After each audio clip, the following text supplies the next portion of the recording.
Here's something no one warns you about when you start creating content as an ex-Muslim.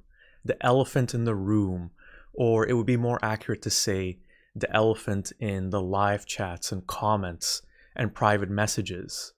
Christianity. I knew that my channel would get a lot of criticism and anger from Muslims, and I also prepared myself for the possibility of death threats from Muslims, targeting me and my family. But what I didn't prepare myself for, what caught me by complete surprise, was the very different threat of Christians. And that threat became even bigger recently when Apostate Prophet, one of the most prominent ex-Muslim online figures with more than 500,000 subscribers on YouTube, announced that he would soon be baptized as an Eastern Orthodox Christian.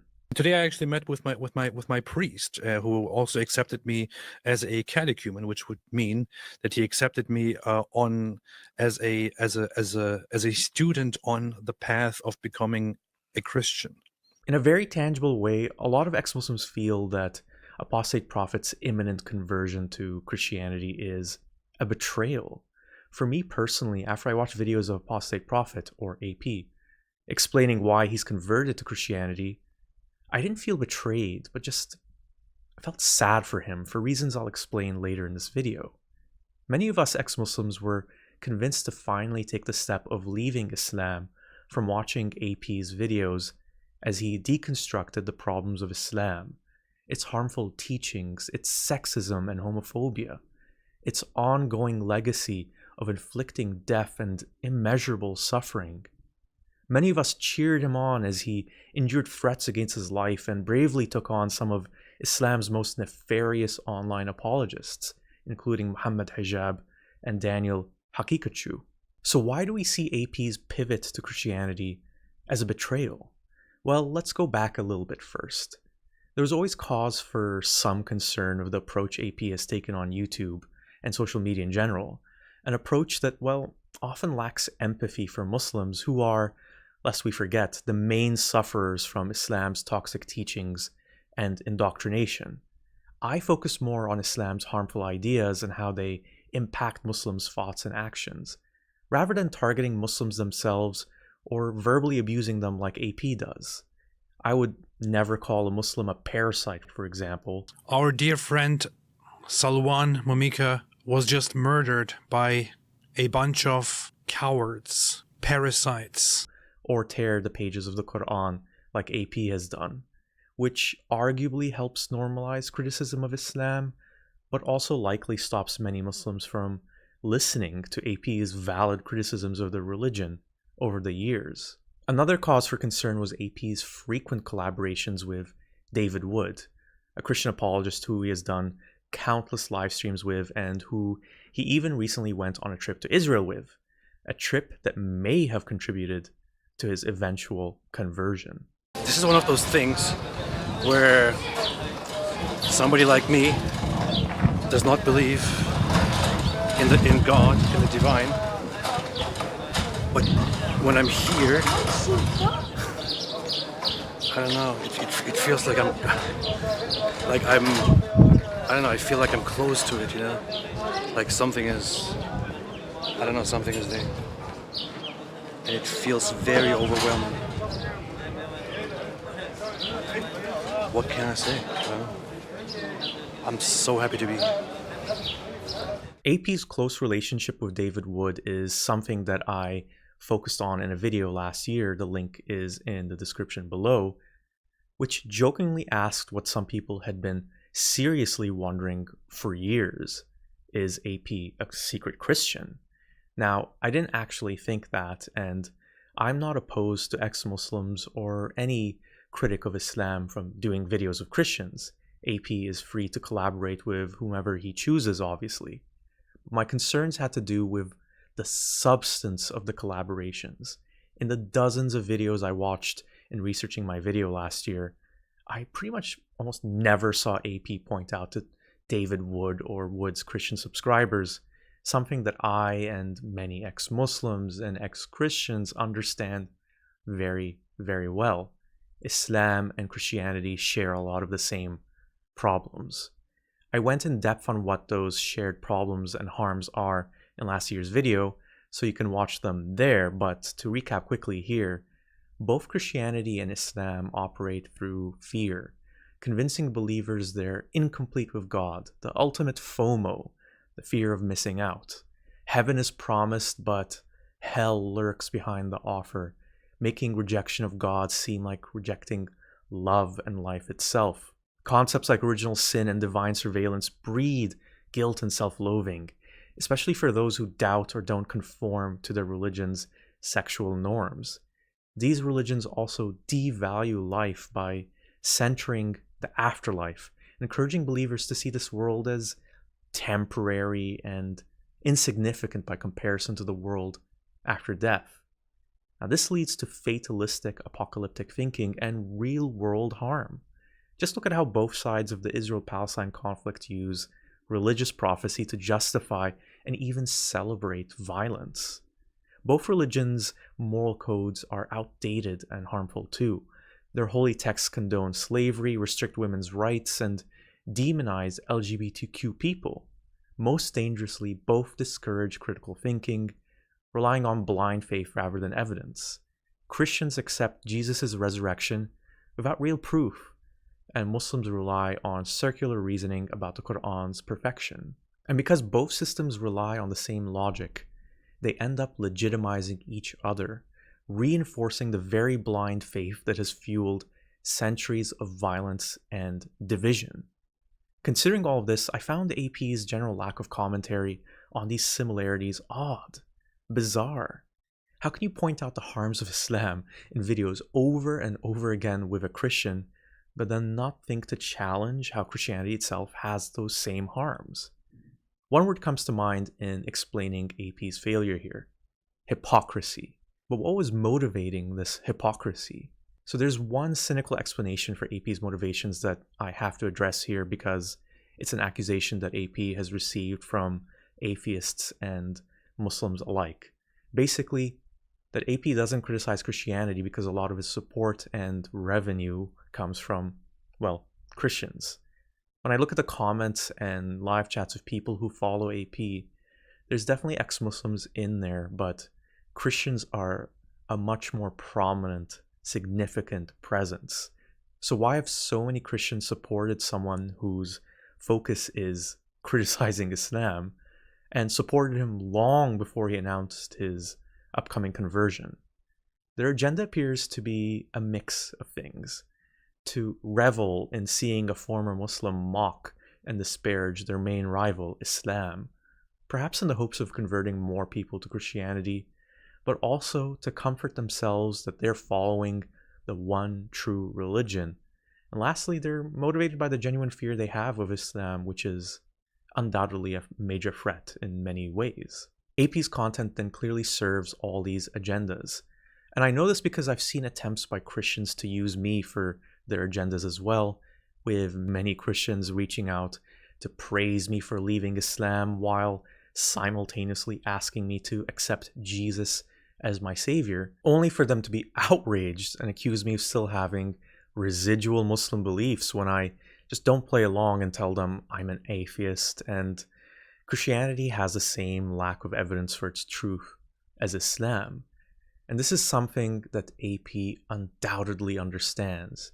If you oppose these people's agendas in your content, they will unsubscribe. They won't tune into your live streams. They'll stop giving you super chats and they'll withdraw from your Patreon. So there's definitely an incentive to be used by those groups to stay on their side. But then there's a second explanation for AP's hypocrisy, an explanation that I think is much more likely the case after watching AP explain why he's converting. I know that atheism might work out for lots of people. Every human is different. I know that it might work out for lots of people. There are lots of people out there who might be like, oh yeah, I'm an atheist, I'm totally cool, totally fine and all that. I don't really, I would say for myself, honestly, it wasn't necessarily always the best way of living. I would say, especially over the last year, I was kind of on a path of self-destruction and depression and complete nihilism. So living a life of an atheist doesn't really lead anywhere. In the end, you just die anyway. And if the whole world all exists for no other bigger purpose, no greater purpose, all of existence is just going to exist and at some point cease existing. If then in the middle of this, right, if in the middle of this, religion is true, or Christianity is true, you could add some great purpose to your life and live a meaningful, great life. Believing that Christianity is true is actually a better way to look at the world than believing that there is no God and atheism is the correct analysis. What would be so bad about simply choosing to live a Christian life, for example, if the Christian life is going to look better for you? For me, I would say, after many years of consideration, looking at a Christian life seemed to be a much better option for me. It's a much better option, and it's a much happier option. It's a much more it's an option with much more serenity, with much more meaning, instead of the whole the void and the hopelessness, the nothingness. As you can see, this second explanation is simple, really. It very well could just be he has a blind spot when it comes to Christianity. Consider how he notes the wondrous empathy from the Old Testament here. Which is in Exodus 23:9, which says, "Do not oppress a foreigner. You yourselves know how it feels to be foreigners, because you were foreigners in Egypt." And it's just something that kind of amazed me about this, coming from an Islamic perspective, and then reading this in the Bible, is like this is not a sentiment that you find in Islam. It doesn't just say here, "Oh, then treat foreigners well." This here, to me, was the most important aspect of this verse. It doesn't just say, "Do not oppress foreigners." It doesn't just say, "You are also foreigners." It says, "You yourselves know how it feels to be foreigners."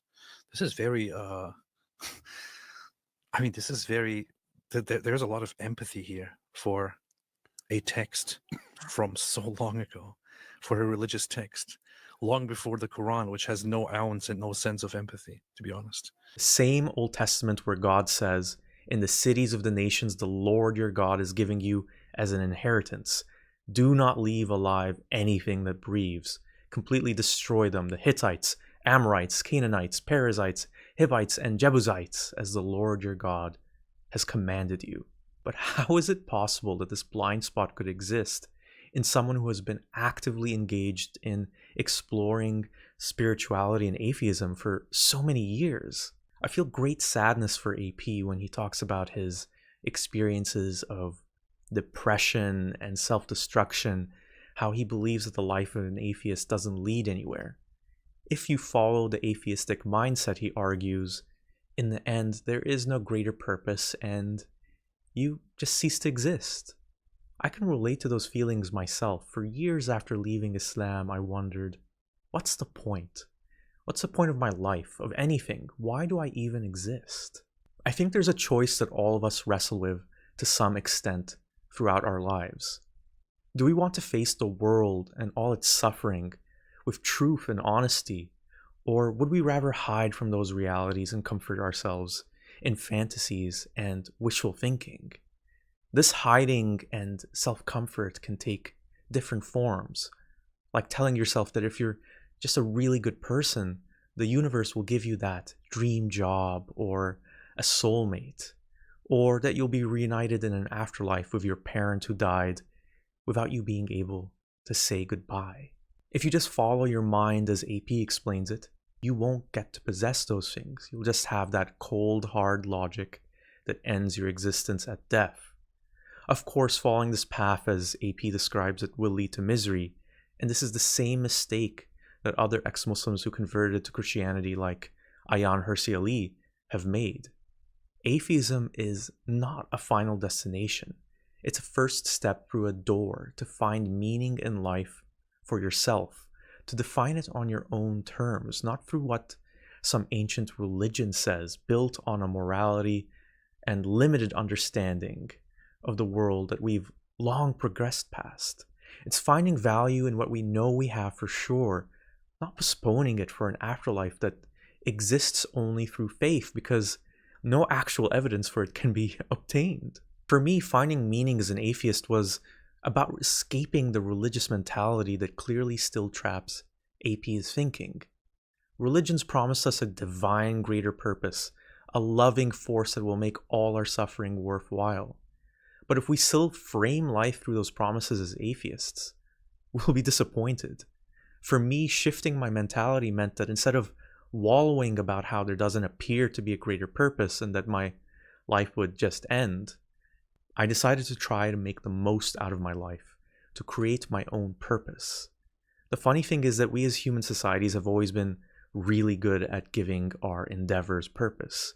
It's just that we've had the tendency to assign that purpose to gods or forces beyond us, when all we really needed was ourselves. And this is something that AP has unfortunately failed to understand.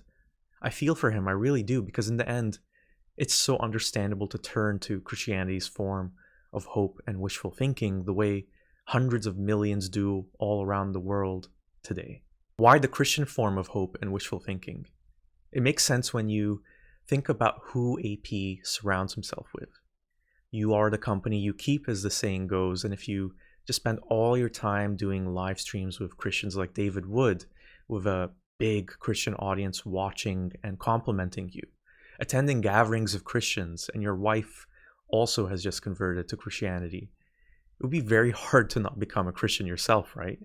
It's human nature after all.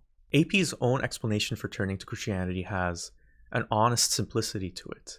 But once I tried engaging in Christian prayer, I actually felt like something happened, and I felt like I'm actually doing something when I engage in prayer. And for the first time in 10 years or so, I had genuinely engaged in praying to God and asking for guidance and all that. So it's actually kind of funny that over the last month I changed a lot and have become much more positive and much more hopeful and, you know, overall at peace. And this also contradicts how I approached religion in the past. And people are going to say, oh, why would you join something without knowing it's 100% true? But the thing is, I started practicing not because I was convinced that it's true, but rather because I felt like it is better. And I would hope that it's true. And it might be true, and I might just simply not know. Describing it more as a leap of faith would be, it's actually a better description, yeah. Why not just go this path? And I thought, you know what? That's kind of an interesting way to look at things. It makes more sense than just than what I did for the last 10 years. He prayed and hoped God was truly listening, and that made him feel good, and so he took the leap of faith. The problem with taking a leap of faith is that you can take a leap of faith to believe in anything. And it's that leap of faith that many Muslims have taken to enter Islam, using the exact same justification AP used for Christianity, word for word. I tried it out and I felt good and at peace. So why not? Why not? Using that logic, why not start your own cult? Like L. Ron Hubbard of Scientology, or Joseph Smith of Mormonism, or like so many other con artists or delusional religious leaders who attracted followers with promises of paradise and inner peace. Theists like Christians will say, well, those cults might help their followers in some ways, but they also harm and exploit them. Isn't that exactly true with Christianity, though, when you remove the biased lens of faith? Is Christianity just a more appealing option because a lot of people believe in it? Is popularity really proof that something is worth believing or not? Well, then Islam, with its nearly 2 billion followers, has to be almost as good as Christianity, doesn't it? This leap of faith also makes me want to ask AP questions. Does he believe, like David Wood does, that the resurrection of Jesus actually happened? Does he now believe in the story of Adam and Eve or Noah's Ark? Does he think there's really a devil out there influencing the world and man's actions? Mind you, some of these beliefs are also taught in the Islam AP despises. Given the nature of his leap of faith and the lack of substance to it, perhaps AP will now have more empathy towards Muslims in his content because, as I mentioned earlier, Muslims profess their belief for the same reasons he is now actively professing his belief in Christianity. We shall see, but I'm skeptical because religions tend to be exclusionary, particularly the ones like Christianity and Islam that claim to be the most accepting of everyone, while simultaneously warning that you will suffer eternal torment or annihilation if you don't believe. Okay, some of you might concede that I have a point, but then you'll say something I've heard from a lot of people in this space, including from some of my fellow ex-Muslim content creators. Alright, okay, maybe some things in Christianity aren't great, but Islam is way worse. So we should just put aside our differences and make alliances together to focus on Islam. That's not how I see it though. For me, saying that Christianity isn't as bad as Islam is missing the point. Two things can be harmful and worth criticizing, even if one is more harmful, and especially if they share in many of their harms. We can leave politics and strategic alliances to the politicians. I want places like YouTube to be forums where different ideas and arguments can test each other, and it's the ideas and arguments that create the most benefit and reduce the most harm, while also being grounded in facts, evidence, and reason that will prevail. The obstacle is that those ideas and arguments face a lot of challenges from the appeal of populist polemics driven by fear, and constraints from tech giant algorithms that seek whatever will get the most engagement while, of course, still being monetizable for advertising. But that obstacle doesn't mean we should compromise our beliefs and principles. That leads me to talk about the repercussions of AP's imminent conversion, and speaking more broadly of Christianity's influence in spaces where Islam is criticized. Here's my objective in this space. If I highlight the problems of Islam, the lack of evidence for its truth, some Muslims will leave the faith through their own choice, not through coercion.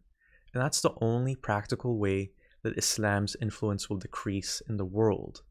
Not through oppressive restrictions like hijab or mosque bans, or by just deporting Muslim immigrants from the Western world. We're in the midst of a battle for the hearts and minds of the 2 billion Muslims in the world. And when Muslims see criticism of their religion online, they're already going to have their defenses up. When they see the criticism coming from Christians, they're going to question the motivations of their criticisms, and I would say often rightly so, as being intended to bring people to the Christian faith. And when they see it coming from ex-Muslims, they will also question those motivations to further deflect. Are these ex-Muslims Christian converts trying to attract people to their new faith? Or maybe they're being paid by Christian or even Zionist organizations to push their propaganda. And again, I must say those questions may very well be legitimate, because when you look at many of the prominent ex-Muslims on social media beyond AP, you can see where those Muslims' suspicions might be coming from. What ends up happening is that when the biggest ex-Muslim names are tainted, then their valid criticisms of Islam are also tainted, because Muslims will notice the hypocrisies and inconsistencies of doing things like pointing out Islam's violent history when Christianity has an arguably even more violent history, when pointing out how Islam condones slavery when Christianity also condones slavery, when Islam runs on fear almost in the exact same way that Christianity runs on fear. And when the biggest ex-Muslim names are tainted, it is inevitably a part of human nature that all of us are lumped in together in many people's minds.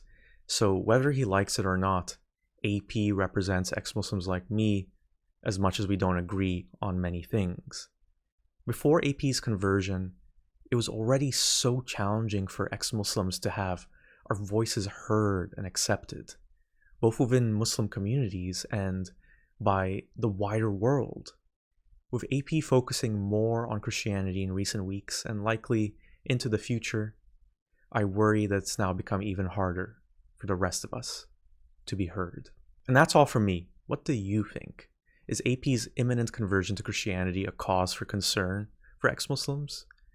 Does Christianity actually share many of the same harms as Islam? Let me know in the comments, and don't forget to like this video, and if you haven't already, please subscribe. You can also support this channel through Patreon or PayPal. Links are in the description below. I'm Secular Spirit, and I'll be back with another video very soon.